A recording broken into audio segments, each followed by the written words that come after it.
President Dr. Arif Alvi has asked Auditor General of Pakistan Mohammad Ajmal Gondal to take measures for enforcing financial discipline in government departments to put an end to irregularities. He emphasized the need for adopting the latest IT-based audit techniques that would greatly help oversee the management of public finances as well as bringing an end to corruption. The President stated this during a meeting with the Auditor General of Pakistan, who called on him at the Awana Sadr. The AGP briefed the President about the role of the AG office in ensuring fiscal transparency and accountability in the government departments. President Alvi highlighted the need to further facilitate the retired government employees in getting their pensions and asked the AGP to ensure the fact that the retired employees did not face any difficulty in getting their pensions. The State Bank of Pakistan has launched Roshan Apna Ghar scheme for non-residents of Pakistani for acquisition of residential and commercial properties in the country, a diplomat said. During the 9th Kuli Kacheri organized by the Pakistan Embassy in Brussels in a virtual format with the diaspora in Belgium, the Luxembourg Ambassador of Pakistan to the European Union, Belgium and Luxembourg, Zahir Ajanzai. Ambassador of Pakistan to the European Union, Belgium and Luxembourg, Zahir Ajanjua, said that launching the scheme was part of the government's recent initiatives to facilitate the non-resident Pakistanis. He briefed the participants about the continued efforts of the mission to provide efficient and seamless services to the community. Referring to Prime Minister Imran Khan's address to the UN, the ambassador underscored that the Prime Minister strongly conveyed Pakistan's perspective on important global and regional issues, including the COVID-19 pandemic, climate change, Islamophobia, illicit financial flows, Indian illegally occupied Jammu and Kashmir, and Afghanistan. The ambassador also highlighted Foreign Minister Shah Mahmood Qureshi's extensive interaction with the world leaders, including the EU High Representative Joseph Borrell and the Belgian Deputy Prime Minister and Foreign Minister Sophie Wilmès. Recalling participations of the Pakistani cycling squad at the UCI World Road Cycling Championships held in Belgium, the ambassador underscored that the Pakistani men and women cyclists have contributed in projecting a positive image of the country. He also lauded Pakistani women cyclists for the first ever participation at any international cycling event. The government will launch the SME policy next month with a focus on productivity enhancement and competitiveness of small and medium enterprises in the local and global market to achieve sustainable development in the country, a senior official said. Addressing a seminar for women entrepreneurs on Introduction to Productivity Journey and SMEs Fund for Business Recovery and Resilience for the COVID-19 affected SMEs at the National Productivity Organization, Federal Minister for Industries and Production Khusro Bakhtiar highlighted the government's effort to support industrial development through a set of policies and tax benefits to industries and specifically women entrepreneurs. He also shared that the government would introduce specialized credits for firms with the provisions for the majority of women. The minister requested the women participants to share their proposal with the government as it was highly committed to support the business community in Pakistan. He said the proposed SME policy would outline incentives for women-oriented business, thus reducing the gender gap in the financial inclusion and mainstreaming the role of women in the economy. The ministry would allot land to the small and medium enterprises on rental lease model in the special economic zones. He called for a special lending scheme for the garment sector and IT-enabled services within the preview of the SME policy. A French TV channel has exposed Indian media's fake news regarding the Pakistani Air Force launching an offensive strike in Afghanistan, Panjshir, reported Radio Pakistan. Information Minister Fawad Chaudhry on Saturday shared a video of France 24 channel's report in a tweet and said the international media was also revealing Indian fake news and propaganda against Pakistan. He further said that Indian television channels Zee Hindustan, Times Now and Now Bharat also used the same video to spread propaganda against Pakistan. The anchor at France 24 said the Indians Republic TV aired footage from Arma 3, a military tactical shooter video game, claiming that the visuals showed the PAF attacking the anti-Taliban fighters in Panjshir. Reportedly, the video also referenced Hasti TV, a television channel for the Afghan diaspora in the United Kingdom, as it released a fake reporting regarding PAF's attack on Panjshir. The anchor at France 24 TV said that footage used in the news item was actually taken from a video game. So this is a news operation broadcasting the video as a news story. Taliban's rise to power in Afghanistan last month and the resistance in the Panjshir region has prompted misinformation. Earlier in September, Indian media ran unverified claims of PAF planes dropping bombs on the Panjshir Valley. Today, British pound rate in Pakistan rupees is 231.28 rupees. This is the interbank closing exchange rate for the British pound to Pakistani rupee, which is provided by the State Bank of Pakistan every day. Pound to Pakistani rupee conversion is based on an open market rates, which are set by the currency exchange dealers in Pakistan. The pound rate was 231.28 against Pakistani rupee on Saturday. Buying rate for British pound to PKR is 229 rupees, and the selling rate is 231.28. Just like in global financial markets, the pound currency is considered important in Pakistan. It is indeed a renowned currency worldwide. The rate of pound currency in Pakistan has been in the limelight for a while, and now it is hovering around PKR. Nowadays, it is easy to get pound to rupees currency conversion rates. 1 Dogecoin to PKR according to the foreign exchange rate for today. 1 Doge to PKR exchange rate. 1 Doge is worth $0.21. Today, 1 Dogecoin is worth 36.69 Pakistani rupees. Omar Sharif, a veteran comedian, died in Germany on Sunday, according to local media. The well-known artist was on his way to United States for medical treatment. He was 66-year-old at the time of his death. He was scheduled to fly from Karachi to Washington in the United States for medical care, but the air ambulance carrying him and his wife Zareen Ghazal had to make an emergency landing in Germany as his health condition worsened. Pakistan's legendary comedian was expected to resume his journey to the United States for medical treatment 3 days after his stay in Germany, but the departure was postponed due to his critical condition, sources told Bold. Sharif's travel and treatment in the United States was severely hampered until the federal government intervened to secure a visa for him and his wife.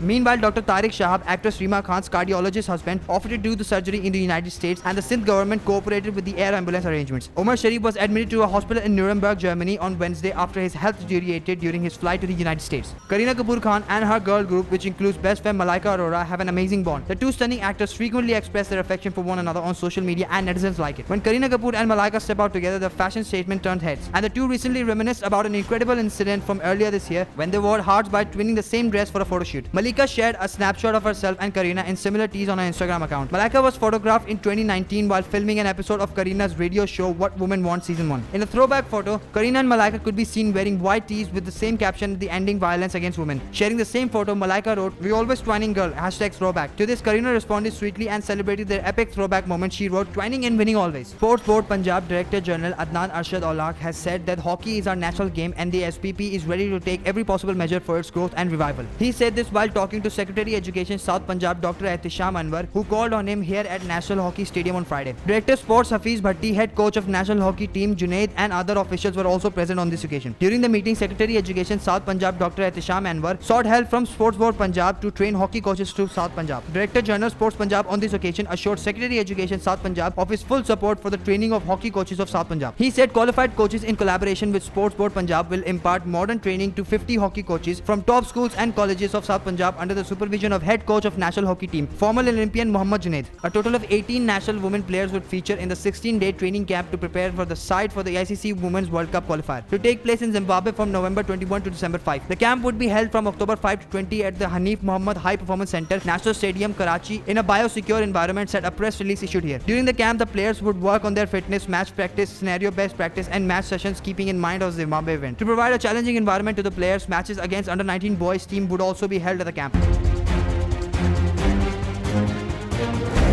बोल briefs की video सबसे पहले देखने के लिए बोल briefs के channel को सब्सक्राइब करें और बेल आइकन पर क्लिक करना ना भूलें।